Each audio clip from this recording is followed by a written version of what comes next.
With the popularity and success of Spectral Shield Throw, I had to jump in and try the skill for myself. Now, ultimately, I agree with Octavian, the hitbox is a bit lacking.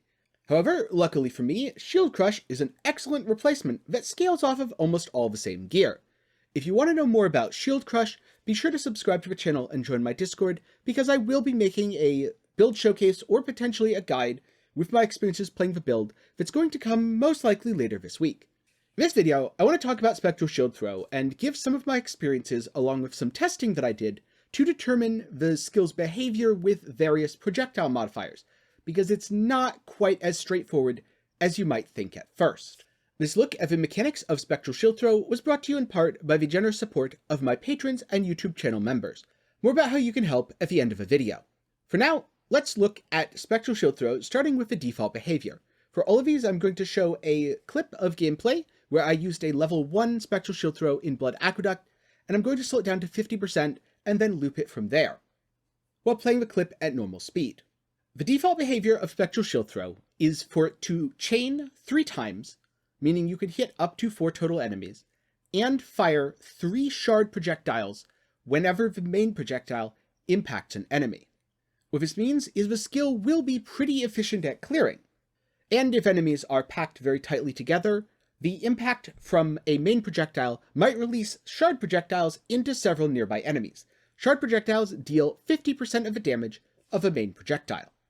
So now, what happens if you add more projectiles, such as with GMP? Adding projectiles is not consistent between all skills in Path of Exile.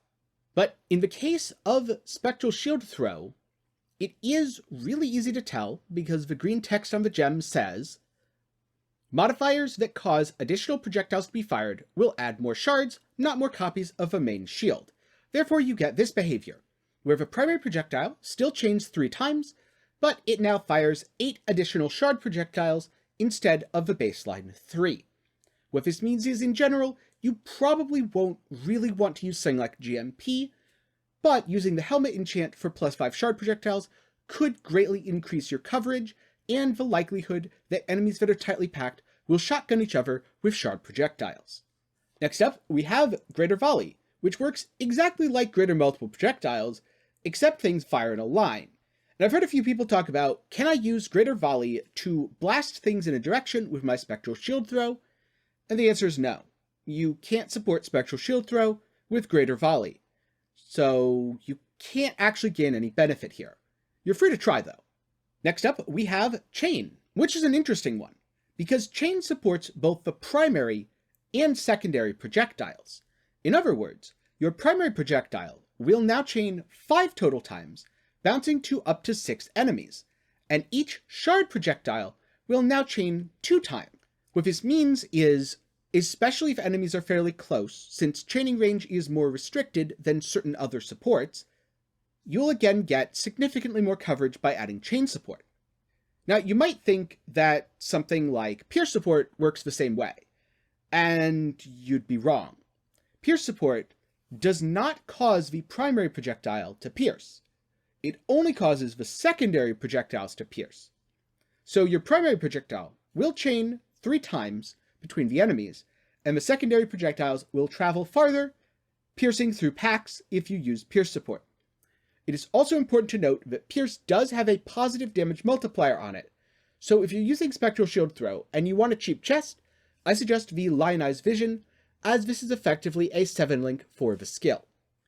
Then we have Fork support, which, maybe counterintuitively, works a lot more like Chain than Pierce, where the primary projectile does in fact fork into 2 additional primary projectiles, each of which can release secondary projectiles.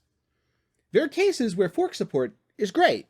There's other cases where it's really mediocre because you'll notice sometimes, as I'm striking the first enemy in the pack, the 2 projectiles will fork off and miss the rest of the pack. Personally, I experimented with this a lot, and I found that Divergent Fork, which gives 1 pierce along with a fork, ended up being a lot more effective than the regular version. But there were still awkward moments where you couldn't really hit the enemy. So those are some examples of the way that Spectral Shield Throw behaves. Now, in this video, I haven't covered either Split or Return, because those are fairly niche behaviors. Split will sometimes affect you if you are using Sniper's Mark, which causes projectiles that strike to split. However, I was getting very inconsistent results when I was testing it in Blood Aqueduct, so I don't feel comfortable fully saying whether or not you should cause additional interactions with either split or return when you're using Spectral Shield Throw, especially when clearing it seemed to be pretty mixed. One thing that's much more straightforward though, is the interesting interaction between the Chain, the Shard Projectiles, and Hydrosphere. You can drop a Hydrosphere directly on or behind the boss, and then cause your Spectral Shield Throw to chain to it, thus releasing additional Shard Projectiles. This will essentially give you 150% of your single target DPS.